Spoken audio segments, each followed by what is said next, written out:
Walking the edge of danger in undiscovered maritime locations necessitates a rare kind of adventurous spirit. In today's video, I'll describe one of these excursions.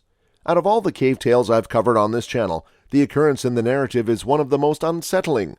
More blue holes can be found in the Caribbean than everywhere else on the globe. The biggest island in the Bahamas, Andros, has the greatest number of blue holes. Blue holes are unfortunately dangerous, although they are the diving world's holy grail. Blue holes are sinkholes made of carbonate bedrock that have steadily grown over time. They lack a natural exterior drainage system. Sea life may be seen at a blue hole's entrance, but as one descends further, the life disappears and poisonous hydrogen sulfide is discovered below the hole. As a result of its lack of oxygen and life, this state is known as anoxic. Therefore, deploying even submarines is not a practical option. The corridor is so small that if you try to enter, the only way you could be to side mount your tanks, which makes diving alluring for the most experienced and daring divers.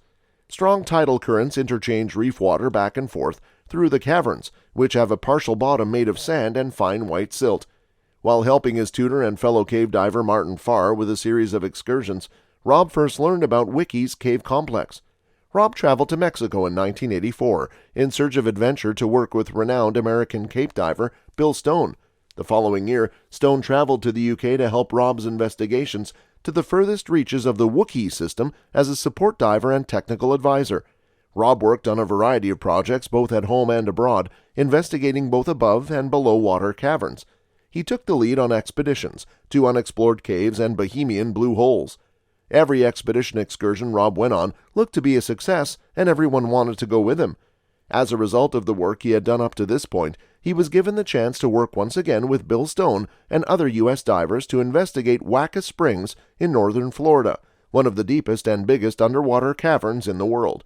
Divers returning from challenging dives might spend a lot of time relaxing in relative safety and comfort thanks to such a facility.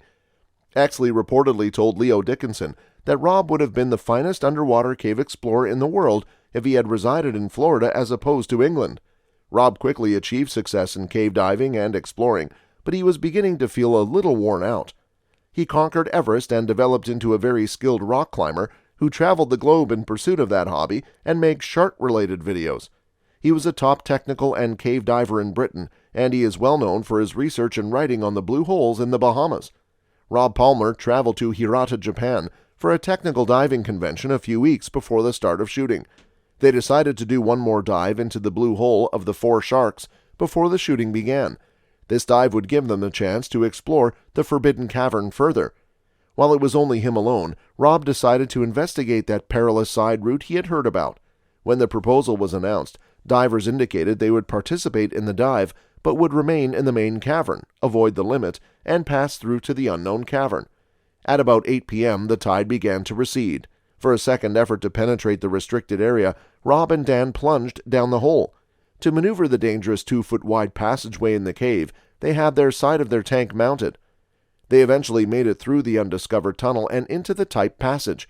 After all the preparation for this dive, Dan was thrilled that he and Rob finally got to explore this cavern.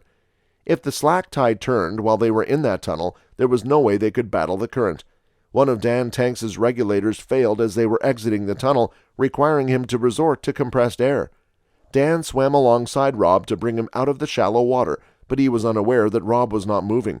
Following a marker, they swam up to the tunnel and went inside. They then entered the little channel. Rob was above the guideline, while Dan swam under it and dashed through the middle. Dan had to run around 30 to 40 feet to catch up to Rob and halt his descent. Dan had to start pulling himself across the channel at one point by using the guideline as a lifeline. He squeezed around the obstruction and snatched one of the stage spare air tanks that had been left on the opposite side of the tunnel for decompression. He activated his oxygen tank and took a few breaths, which brought him a tremendous feeling of comfort. Dan turned around and used his light to peer back into the enclosure after realizing Rob had passed away. Rob was cremated in England on August 17. Sadly, Steffi was unable to bring herself to go to the funeral. She hopes that Rob's death won't be attributed to the caverns. The caverns don't kill, she claims. It was caused by a pure human mistake. Well, that brings us to the end of our video. Share your thoughts on this crazy adventure in the comments below. And if you enjoyed the video, hit that like button. For more amazing videos like this, make sure to subscribe to our channel for more cave diving related videos. Also, don't forget to press that bell icon. We'll see you guys at the next one. Until then, peace.